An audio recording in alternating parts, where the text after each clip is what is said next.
प्रिय मित्र, जय मसीह की। आशा करता हूँ कि आप स्वस्थ हैं, आप मस्त हैं और आप प्रभु के कार्य में व्यस्त हैं।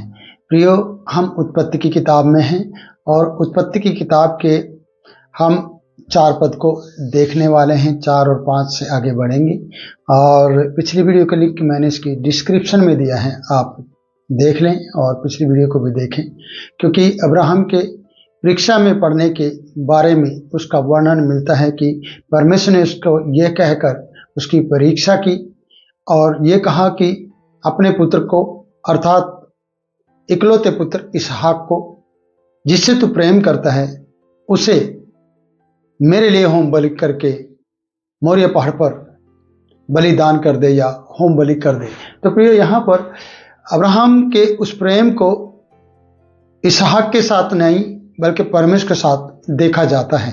तो यहाँ पर जब हम तीसरे दिन जब वो यात्रा कर रहा है, 3 दिन से लगातार यात्रा में चल रहा है, वो अपने पुत्र इसहाक को लेकर और 2 सेवकों को लेकर और यहाँ पर सामग्री लेकर वो चल दिया है। तीसरे दिन उसने आंख उठाकर देखा है और देखते हुए उसने उस पहाड़ को देखा है जहां पर उसने अपने पुत्र इसहाक को परमेश्वर के लिए होम बलि करके चढ़ाना है और वहां पर परमेश्वर उसका इंतजार कर रहा है और इस 3 दिन की यात्रा को भी परमेश्वर उसकी देख रहा है। तो हम 5 पद को देखते हैं। उसने अपने सेवकों से कहा, गधे के पास यहीं ठहरे रहो, यह लड़का और मैं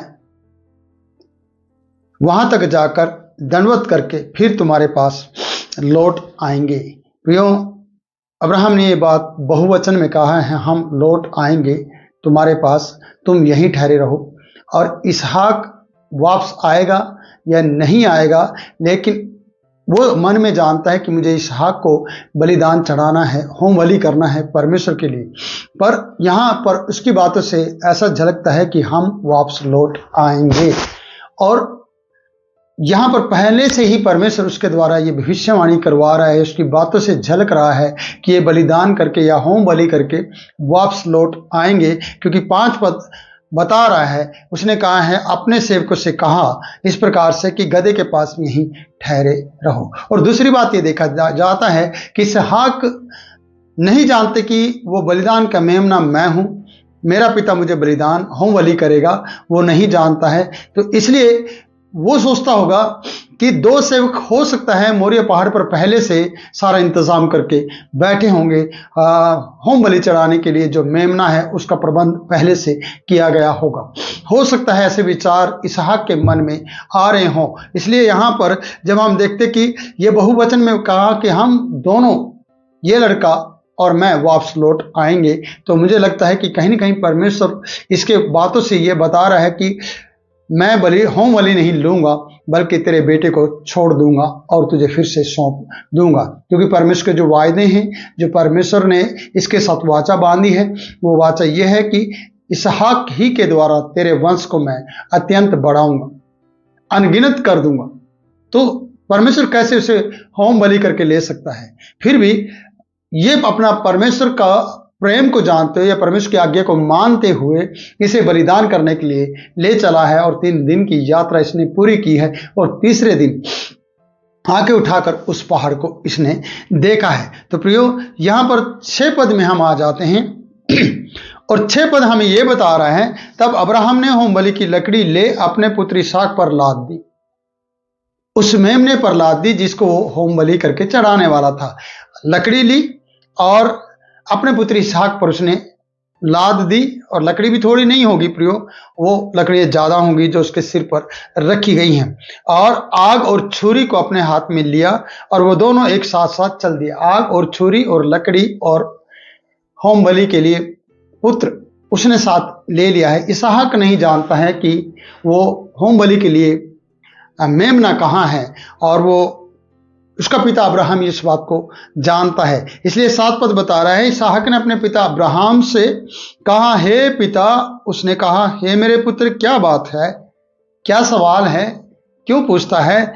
उसने कहा, इसहाक ने, देख, आग और लकड़ी तो है, आग और लकड़ी तो है, पर होम बलि के लिए भेड़ कहाँ है?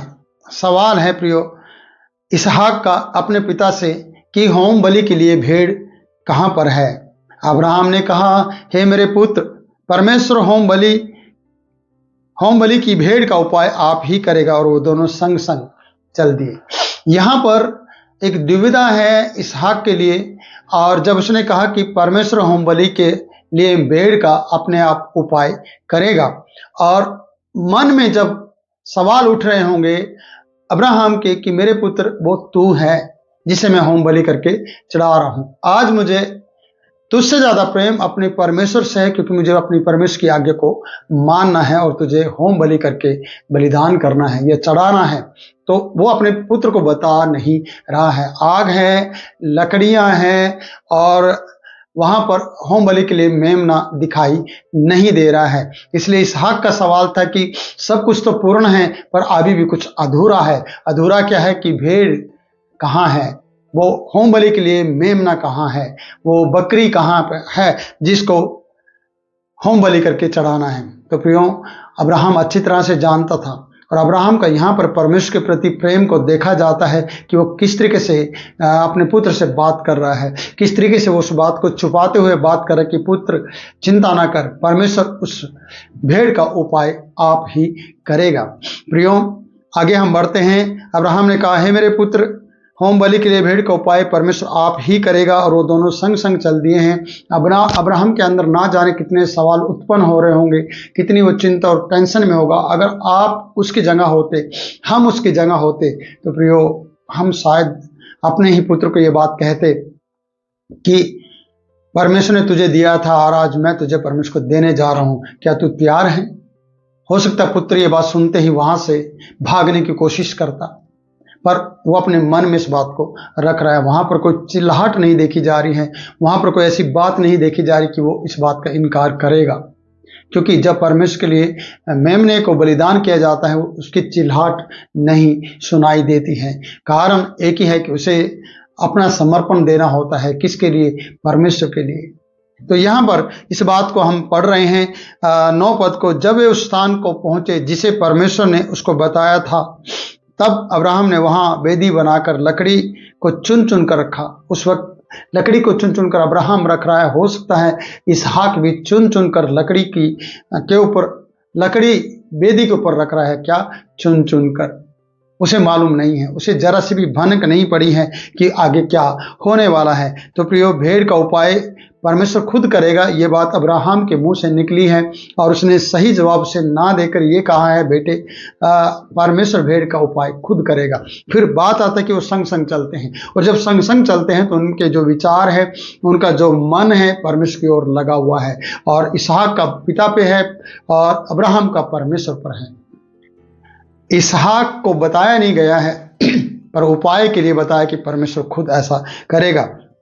वो स्थान पर पहुंच गए हैं, वेदी को तैयार किया गया है, वेदी की मरम्मत की गई है, वेदी पर चुन चुन कर लकड़ियां रखी गई हैं, और अपने पुत्र इसहाक को बांधकर वेदी के पर की पुत्र को बांधकर वेदी पर की लकड़ी के ऊपर उसे रख दिया गया है। अब ये सोचे, ये आसान बात है कि अपने पुत्र को बांध दिया गया और इसहाक को उसके ऊपर रख दिया गया। आप क्या सोचते हो, छोटा बच्चा था कि उसे आसानी से बांधा जाता या उसे आसानी से उठाकर वेदी पर रखा जाता?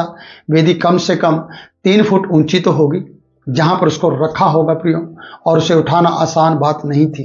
और उस जवान को, क्योंकि वो लकड़ियां उसके ऊपर लादी गई हैं, तो वो थोड़ी लकड़ियां नहीं थी। एक जवान ही बड़े गट्ठड़ को, लक्कड़ के गट्ठड़ को उठा सकता है। उसकी आवाज सेवकों तक नहीं पहुंची कि वो कहे कि मेरा पिता आज मेरा कत्ल करने जा रहा है। ऐसा यहाँ पर कुछ भी नहीं, क्योंकि एक आज्ञाकारी पुत्र अपने पिता की बात को मानता है। जब उसे बांधा जा रहा था, तब उसने हो सकता है सवाल किया हो, पिता ये क्या हो रहा है, पिता आप मुझे क्या बलिदान करने वाले हैं? उसने सवाल किया है या नहीं किया है, इसमें ऐसा लिखा नहीं गया। मैं समझता हूं कि उसने अपने पिता की आज्ञा को माना, उसने अपने पिता के लिए अपने आप को समर्पित कर दिया, हाथ बांधने देने दिया, हाथ को बांधने दिया और वेदी पर रखने दिया, और अपने मुंह को बंद रखा। जानते क्यों? क्योंकि वो अपने पिता का आज्ञाकारी था।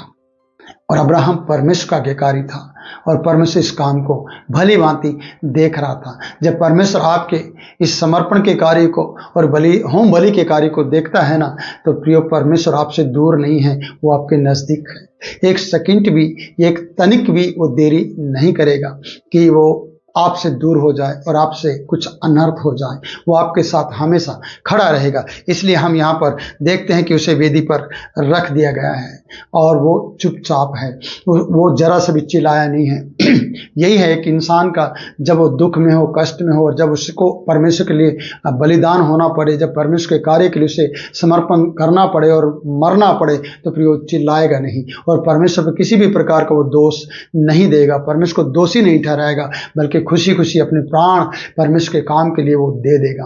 वो कठिनाइयां सहन करते हुए, बहुत से सेवक हैं जो कठिनाई सहन कर रहे हैं, बहुत से सेवक हैं जो दुख सहन कर रहे हैं, किसके लिए? अपने परमेश्वर के लिए। वो चिल्ला नहीं रहे, वो अपने परमेश्वर पर दोष नहीं लगा रहे हैं, बल्कि वो अपने आप को इसहाक की तरह पिता के हाथ में सौंप रहे हैं कि वो चाहे तो रखे, चाहे तो वो ले ले, और वो समर्पित व्यक्ति हैं। तो आज आपको भी और मुझे भी, हम सबको परमेश्वर के लिए समर्पित होना है। चाहे हम उस वेदी पर लकड़ी के ऊपर रखे जाएं, हमें चाहे बांध लिया जाए, तो हमारी चिल्लाहट सिर्फ परमेश्वर के लिए हो, हमारे आवाज़ और परमेश्वर के समर्पण के लिए हो। हम ये कहने पाए, मैं अपने आप को परमेश्वर के हाथ में सौंपता हूँ, जैसा परमेश्वर मेरे लिए चाहे वैसा होने दे, मेरी नहीं परमेश्वर की इच्छा पूरी हो। तो प्रियो, सचमुच में परमेश्वर की इच्छा आपके प्रति क्या है वो आगे जाहिर हो जाएगी, पर आप अपना 100% परमेश्वर को दीजिए। आप अपने बच्चे को, अपने बेटा बेटी को परमेश्वर के लिए समर्पित कीजिए। आज चर्च से आपके बच्चे कहाँ हैं? आज मंडली से आपके बच्चे कहाँ हैं? आज कोटिस मीटिंग से आपके बच्चे कहाँ जा रहे हैं? आज स्कूल में ना जाकर बच्चे कहाँ पर अपना समय बिता रहे हैं? तो ये बात आपको सोचना होगा। और इसहाक ने अपने पिता के हाथ में अपने आप को सौंप दिया और पिता ने परमेश्वर को इसहाक के लिए होम बलिदान करके चढ़ाने के लिए सौंप दिया, रख दिया है वेदी पर। अगले वीडियो में फिर मिलूंगा, आपसे और चर्चा करूंगा, और यहाँ पर इस वीडियो का अंत करता हूँ। इस वीडियो को लाइक करें, शेयर करें और अपना समर्पण परमेश्वर के सामने करें। अपने संसारिक पिता के लिए भी आप वफादार बने और आप दोनों को परमेश्वर के लिए वफादार बनना है। तो प्रभु इन वचनों के द्वारा आपको बहुताय से आशीषित करें और आपका दिन बनाए और आपकी जिंदगी में अद्भुत काम करें। जय मसीह की।